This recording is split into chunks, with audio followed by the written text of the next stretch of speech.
आज मनन और मनन के माता पिता प्रिया के घर रिश्ता लेकर जाते हैं। वहाँ जाते ही प्रिया के मम्मी पापा मनन के परिवार का स्वागत करते हैं। उन्हें बैठने के लिए कहते हैं। वह बैठ जाते हैं। तभी एक रूम में से लाल साड़ी पहने एक सुंदर सी लड़की जिसका नाम प्रिया है वह आती है, अपने हाथों में चाय की ट्रे लेकर। मनन और उसके परिवार वाले उसकी ओर देखते हैं। प्रिया भी वहीं पास बैठ जाती है, मनन की माँ के पास। मनन की माँ कहती है, बेटा तुम बहुत सुंदर लग रही हो। प्रिया कहती है, थैंक यू आंटी, और स्माइल करती है। चाय पीने के बाद, नाश्ता हो जाने के बाद प्रिया के पिताजी कहते हैं, चलो हम इन्हें अब आपस में थोड़ी देर अकेले में बातें करने देते हैं। आइए हम लोग चलते हैं। मनन के माता पिता और प्रिया के माता पिता वहाँ से चले जाते हैं। मनन और प्रिया आपस में बातें करते हैं। मनन प्रिया की ओर देखता है और कहता है, तुम बहुत अच्छी लग रही हो। यह साड़ी भी तुम्हारे ऊपर बहुत ही अच्छी लग रही है। तुम बोलती भी बहुत मीठा हो और तुम्हारी बात करने के तरीके से मालूम होता है कि तुम्हारा दिल भी बहुत अच्छा है। तुम दिल की भी बहुत अच्छी हो। तभी प्रिया कहती है और हंसती है। मनन से कहती है, यह सब आप यूं ही तो नहीं कह रहे हैं या वाकई में दिल से कह रहे हैं? मनन हंसता है और कहता है, नहीं नहीं, मैं यह सब बातें दिल से कह रहा हूँ, यूं ही बातें नहीं बना रहा हूँ। प्रिया कहती है, तो इसका मतलब आपकी तरफ से इस रिश्ते के लिए मैं क्या समझूं? मनन कहता है, मेरी तरफ से तो हाँ है, और लेकिन तुम्हें कोई ज़बरदस्ती नहीं है कि मैंने हाँ कहा है तो तुम भी हाँ ही कहो। अगर तुम्हें मैं पसंद नहीं हूँ, तुम्हें यह रिश्ता पसंद नहीं है, तो हम फ्रेंड्स बनकर भी रह सकते हैं। प्रिया स्माइल करती है। मनन प्रिया से पूछता है, क्या मैं तुम्हें पसंद हूँ?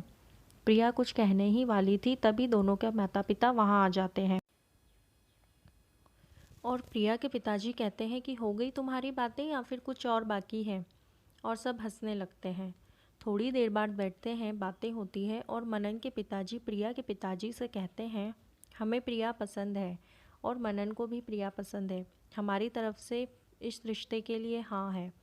प्रिया के पिताजी प्रिया की ओर देखते हैं और पूछते हैं, प्रिया तुम्हें कुछ कहना है या फिर तुम कुछ समय लेना चाहती हो या फिर सोच कर बताओगी? प्रिया कहती है, नहीं, मुझे और समय नहीं चाहिए, मेरी ओर से भी इस रिश्ते के लिए हाँ है, और स्माइल करती है। मनन बहुत खुश हो जाता है। सभी घर वाले बहुत खुश हो जाते हैं। मनन के पिताजी कहते हैं, आप हमारे घर कब आ रहे हैं घर देखने? प्रिया के पिताजी कहते हैं, कल हम लोग फ्री हैं, कल ही आ जाते हैं। मनन उनके पिताजी और मनन की माताजी से नमस्ते कहकर चले जाते हैं अपनी घर की ओर। रात हो जाती है, सब सोने चले जाते हैं। प्रिया यहाँ मनन के बारे में ही सोच रही थी। मनन कितना अच्छा है, कितनी अच्छी बातें करता है, कितना अच्छा इंसान है, केयर भी करता है। उसे किस तरह से बात करना है यह भी बहुत अच्छे से पता है। प्रिया बहुत खुश होती है, मन ही मन उसके बारे में सोचती ही रहती है और उसे कब नींद लग जाती है पता ही नहीं पड़ता। उधर मनन प्रिया के बारे में सोचते सोचते सो जाता है। दूसरे दिन 9 बज जाती है। प्रिया की मम्मी प्रिया को उठाती है और कहती है, उठो, जाना नहीं है मनन के घर। प्रिया एकदम से घबरा कर उठ जाती है। इतना लेट हो गया, मुझे उठाना चाहिए था जल्दी, अपनी माँ से कहती है। माँ कहती है, चलो चलो, बहुत लेट हो गया है, 11 बजे तक हमें पहुँचना है, जल्दी रेडी हो जाओ। प्रिया जाने के लिए रेडी हो जाती है। तीनों मनन के घर की ओर निकल जाते हैं। मनन के माता पिता प्रिया के माता पिता का वेलकम करते हैं। मनन के माता पिता उन्हें घर दिखाते हैं। मनन प्रिया को अपने साथ अपना रूम दिखाने ले जाता है।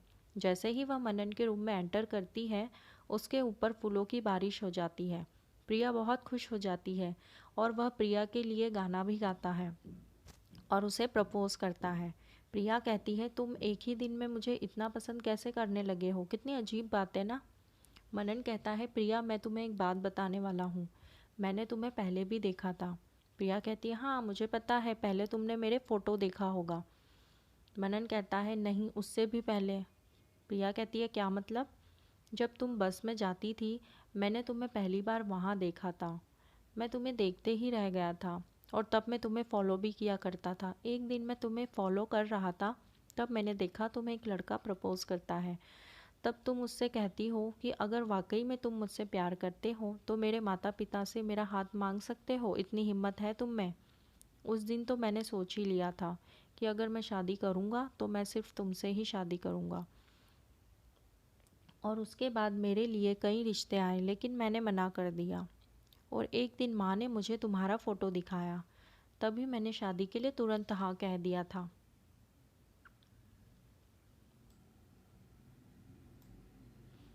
मैं अंदर ही अंदर बहुत ही खुश था, और किस्मत से तुम्हारी और मेरी कुंडलियाँ भी मिल गई। मनन और प्रिया दोनों ही बहुत खुश होते हैं शादी को लेकर। मनन कहता है, मैं कितना खुशनसीब हूँ, जिसे मैं पसंद करता हूँ उसी से मेरी शादी भी हो रही है। उसी दिन उसकी शादी की डेट भी निकल जाती है। अगले 3 महीने बाद दोनों की शादी होने वाली थी। प्रिया अपने माता पिता के साथ अपने घर की ओर निकल जाती है। एक दिन प्रिया के पिताजी का बर्थडे था। प्रिया ने अपने माँ के साथ मिलकर उसके पिताजी के लिए बाहर एक छोटी सी सरप्राइज़ पार्टी रखी थी। प्रिया पूरी तरह रेडी थी, अपनी माँ और पिताजी का इंतज़ार कर रही थी। प्रिया के पिताजी प्रिया से पूछते हैं, मैं कैसा लग रहा हूँ? प्रिया कहती है मजाक करते हुए, हाँ ठीक ठाक ही लग रहे हैं आप। तभी प्रिया की माँ हंसते हुए कहती है, हाँ अब पापा कहाँ ठीक लगेंगे, अब तो प्रिया के हीरो कोई और ही है। प्रिया हंसते हुए वहाँ से निकल जाती है और तीनों पार्टी में के लिए रेडी हो जाते हैं, घर से निकलते हैं।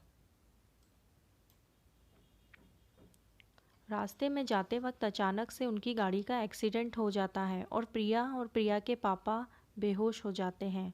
माँ को थोड़ा कुछ होश था। बाद में वे तीनों अपने आप को हॉस्पिटल में पाते हैं। प्रिया को होश आने पर प्रिया पूछती है, मैं कहाँ हूँ? विनय कहता है, तुम हॉस्पिटल में हो, तुम्हारी गाड़ी का एक्सीडेंट हो गया था, मैं तुम्हें यहाँ लेकर आ गया हूँ, तुम्हारे माता पिता भी अब ठीक हैं। विनय वही लड़का था जिसने पहले प्रिया को प्रपोज किया था।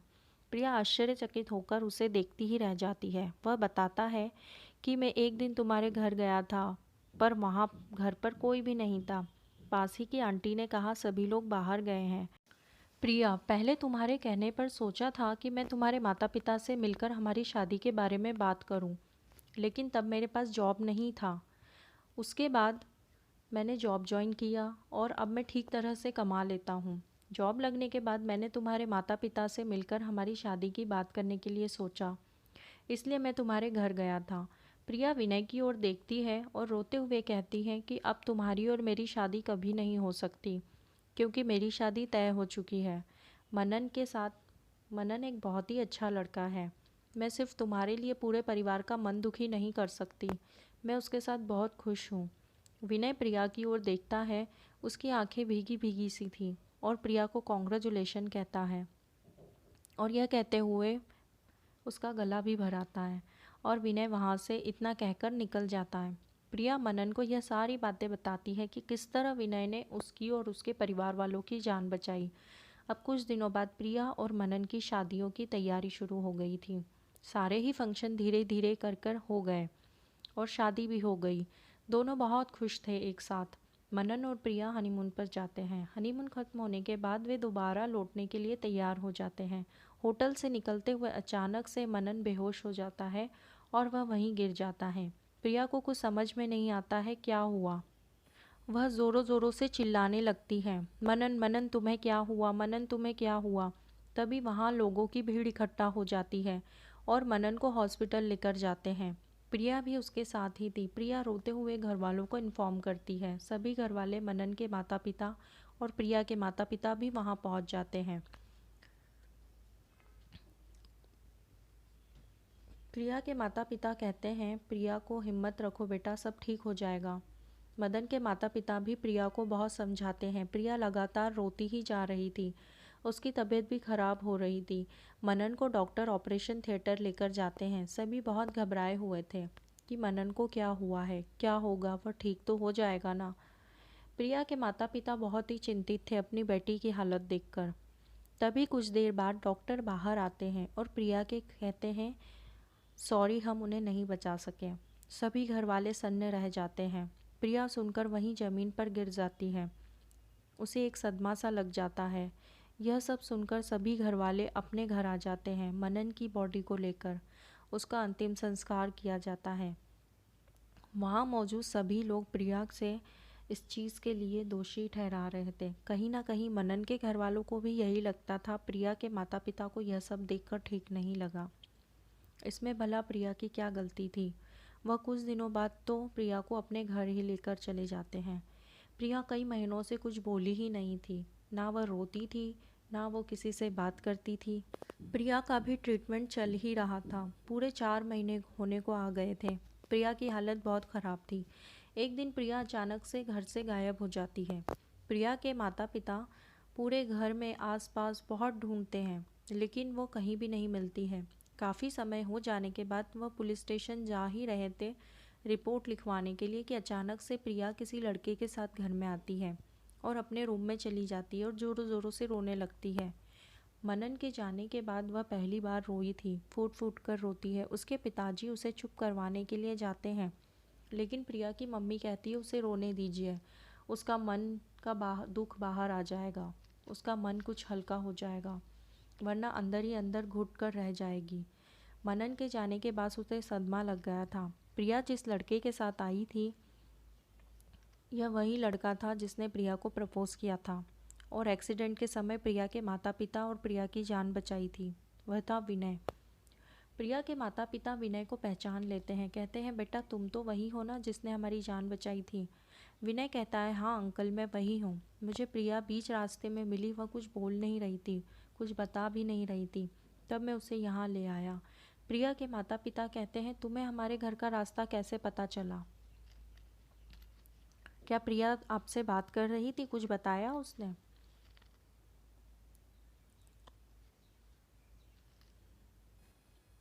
वह तो पिछले 4 महीने से कुछ भी नहीं बोली है, बल्कि आज पहली बार वह फूट फूट कर रोई है इतना। विनय कोई जवाब नहीं देता है और वहाँ से नमस्ते कहकर चला जाता है। अगले 2-3 दिनों बाद प्रिया नॉर्मल हो जाती है और वह अपने काम में बिजी रहने लगती है। वह अपने आप को और बिजी रखने के लिए ऑफिस ज्वाइन कर लेती है। वह पहले की तरह किसी से खुलकर बात नहीं करती है। मुस्कुराहट तो उसके चेहरे से चली ही गई है। उसने अपने आप को बहुत ज़्यादा बिजी कर लिया है।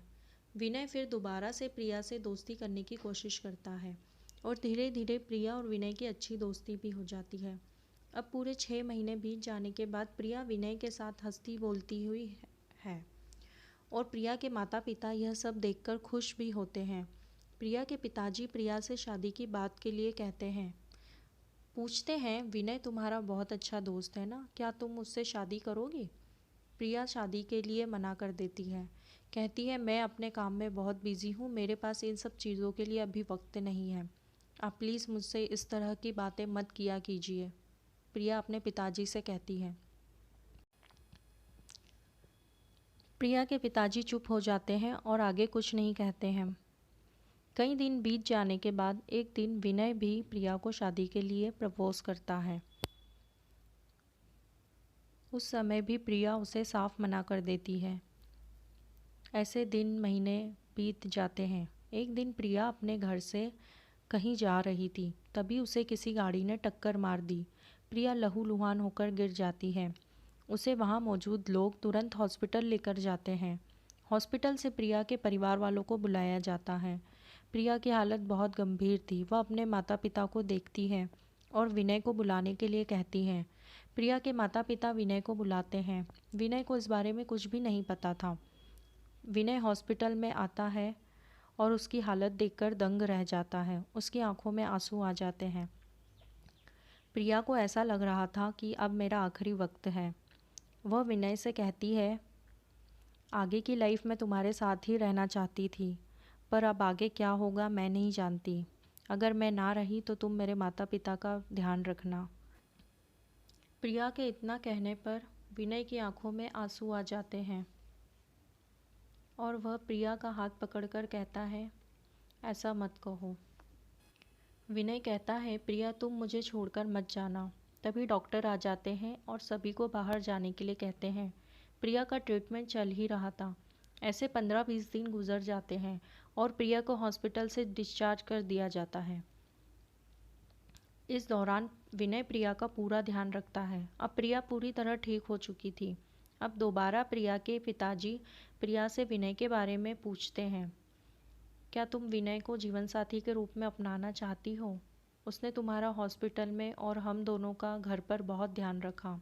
वह बहुत ही अच्छा लड़का है और मैं जानता हूँ कि तुम भी उससे शादी करना चाहती हो। यह सब बातें चल ही रही थी तभी विनायक का आना होता है। वह बीच में ना बोलकर दूर खड़े होकर उनकी सारी बातें सुनता है। वह भी जानना चाहता था कि प्रिया अब ठीक होने के बाद क्या जवाब देती है। प्रिया कुछ देर शांत ही रहती है और उसके पिताजी से कहती है, हाँ पिताजी, मैं भी विनय से शादी करना चाहती हूँ। विनय बहुत ही अच्छा और केयरिंग लड़का है। और दोनों की शादी हो जाती है।